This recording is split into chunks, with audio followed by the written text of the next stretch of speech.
ब्रेकनंतर आता बातमी आहे पावसासंदर्भातली। सिंधुदुर्ग जिल्ह्याला अतिमुसळधार पावसाचा इशारा देण्यात आलाय। जिल्ह्यातील नद्या नाले दुथडी भरून वाहत आहेत। धरण क्षेत्रातील पाण्याचा विसर्ग केल्यास नदी नाल्यांना पूर येऊ शकतो। सध्या समुद्राला देखील उधाण आलेलं असल्यामुळे नदीकाठच्या गावांना सतर्कतेचा इशारा देण्यात आलाय।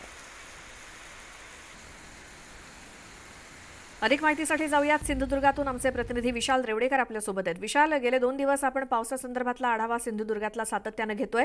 आज काय स्थिती आहे? श्वेता, मागच्या 24 तासामध्ये 50% पेक्षा 50 मिलीमीटरपेक्षा जास्त पाऊस जो झालेला आहे सिंधुदुर्ग जिल्ह्यामध्ये। त्याचप्रमाणे आज सिंधुदुर्ग जिल्ह्यासाठी ऑरेंज अलर्ट जारी केलेला आहे। त्याचप्रमाणे सिंधुदुर्ग असेल, रत्नागिरी असेल, कोकण किनारपट्टीला ऑरेंज अलर्ट आहे। त्यामुळे कुठेतरी पावसाचं प्रमाण जो आहे, पावसाचा जोर जो आहे तो पाहायला मिळणार आहे। मात्र दिवसभरात आज हा जो जोर असेल, कारण सकाळपासूनच पावसाचा जोर जो आहे तो पाहायला मिळतोय आणि सिंधुदुर्ग जिल्ह्यामधील नद्या नाल्या ज्या आहेत त्या आता सध्या दुथडी भरून वाहत आहेत। मात्र नद्यांचा इशारा पातळी जी आहे ती ओलांडलेली नाहीये। त्यामुळे कुठेतरी दिलासा जो आहे तो नद्याकाठच्या गावांना मिळालेला आहे। मात्र सह्याद्रीच्या क्षेत्रात पाऊस जर झाला आणि धरण क्षेत्रात जर पाणी वाढलं तर मात्र ते पाण्याचा विसर्ग केला तर मात्र नद्या नाल्यांना पूर येऊ शकतो, अशी परिस्थिती मात्र प्रशासनाने जाहीर केलेली आहे। तर दुसरीकडे जर आपण पाहिलं तर प्रवासी वाहतूक सध्या तरी व्यवस्थित सुरू आहे। कोकण रेल्वे जर पाहिली तर सुमारे 1 ते 2 तास उशिराने धावत असेल तरी संथ गतीने सुरू असली तरी मात्र सुरळीत सुरू आहे आणि जिल्ह्यातील सध्या तरी जनजीवन जे आहे ते सुरळीत सुरू आहे। श्वेता, बिलकुल विशाल, धन्यवाद या सगळ्या माहितीसाठी।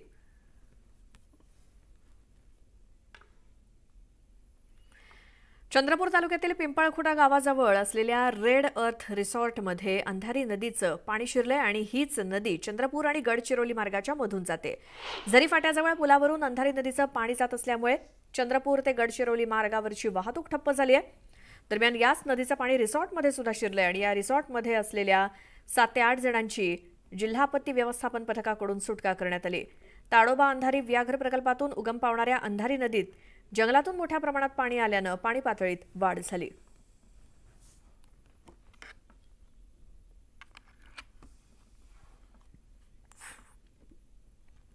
गोंदिया जिल्ह्यामध्ये गेल्या काही दिवसांपासून मुसळधार पाऊस बरसतोय। अर्जुनी मोरगाव तालुक्यात सुद्धा पावसाचा जोर वाढलाय। पूर परिस्थिती निर्माण झाली आहे। तालुक्यात सगळीकडे पाणीच पाणी झालंय। अर्जुनी मोरगाव मधील विहिरगाव बरड्या इथे कोसरे नावाचे एक दाम्पत्य कामानिमित्तानं शेतशिवारात आलं होतं। मात्र पूर परिस्थिती उद्भवल्यामुळे दोघेही पुराच्या पाण्यात अडकले। स्थानिकांनी लगेच आपत्ती विभागाला पाचारण केल्यानंतर काही तासातच कोसरे दाम्पत्याला सुखरूप बाहेर काढण्यात आलं। त्यामुळे मोठी दुर्घटना टळली।